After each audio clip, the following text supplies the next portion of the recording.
ভোটের আগে ফিটফাট, ভোটের পরই সদরঘাট। জামায়াতে ইসলামীর কথাই বলছে। জামায়াত কখনো 20টি আসনও পায়নি। জাতীয় পার্টিও জামায়াতের চেয়ে বেশি ভোট পায়, কিন্তু 90% মুসলমানের দেশে ইসলামপন্থী দল হিসেবে জামায়াত কেন বেশি বেশি ভোট পায় না? কারণ একটা বা দুইটা না, 7টি কারণে জামায়াত ভোটের মাঠে মুখ থুবড়ে পড়ে। প্রথম কারণ হলো নিজেদের ভেতর বিভাজন, বিভাজন এবং বিভাজন। আহলে হাদিস, চরমোনাই, তাবলিগ, সুফি ধারার মুসলমানরা ঢালাওভাবে জামায়াতে ইসলামকে সমর্থন করে না করার কারণও আছে। 5 আগস্টের পর প্রথম 6 মাসেই 80টির বেশি মাজার ও দরবার ভাঙচুর হয়েছে। সবচেয়ে বড় ইসলামিক দল হিসেবে জামায়াতে ইসলাম এসবের নীতিগত প্রতিবাদ করেছে, বন্ধ করতে তেমন তৎপর হয়নি। তাহলে সুফি ধারার মুসলমানেরা কেন জামায়াতের পাশে দাঁড়াবে? আহলে হাদিসের সঙ্গেও জামায়াতের দ্বন্দ্ব আছে। বুকে হাত বাঁধা, একদিন আগে ঈদ করা, মিলাদ মোনাজাত করা না করা নিয়ে জামায়াত আহলে হাদিস কখনো এক টেবিলে বসতে পারে না। ফলে ইসলামপন্থীদের ভোটই চলে যায় বিএনপি ও আওয়ামী লীগের পকেটে। দ্বিতীয় কারণ হলো নায়কের অভাব।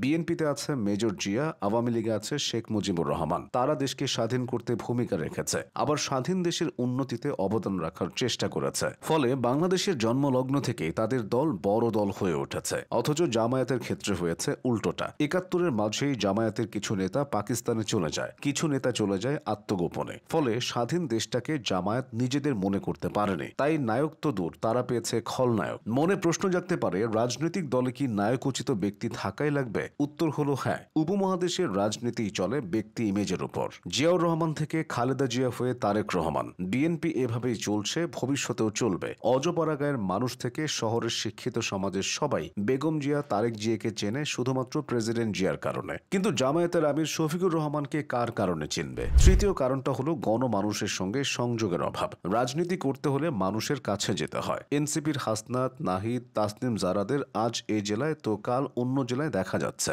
জামায়াতে ইসলামের নেতাদের এমনটা করতে দেখা যায় না। তারা শুধু ওয়াজের মৌসুমে ভোট চেয়ে বেড়ায়। কিন্তু এখানেও কিছু সমস্যা আছে। ওয়াজ মাহফিলে খুব কম মানুষই ওয়াজের প্যান্ডেলে বসে। বেশিরভাগ মানুষ যায় খেতে ও ঘুরতে। ফলে জনসংযোগটা আর হয়ে ওঠে না। চতুর্থ কারণটা হলো দলের ভেতর বৈচিত্র্য না থাকা। বাংলাদেশে 1,31,00,000 হিন্দুর বসবাস। লাখ লাখ মানুষ আছে যারা গান বাজনা ও নাটক সিনেমার সঙ্গে যুক্ত।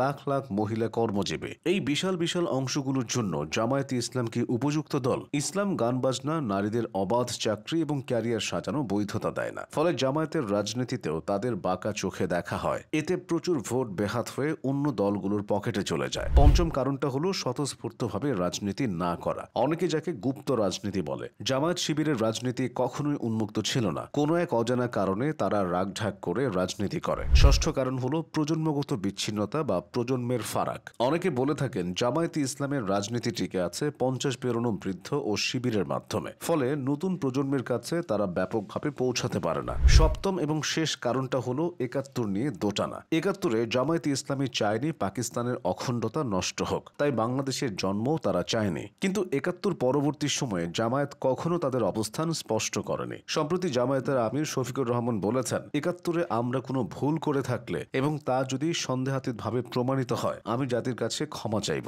71 নিয়ে এমন যদি কিন্তু করে জামায়াত সবচেয়ে বড় ভুল করেছে বলে রাজনৈতিক বিশ্লেষকরা মনে করেন। মূলত এসব কারণেই বাংলাদেশের রাজনীতিতে জামায়াতে ইসলাম কখনোই বড় দল হতে পারেনি। বিএনপি ও আওয়ামী লীগের ছায়া হয়েই অর্ধ শতাব্দী কেটে গেছে।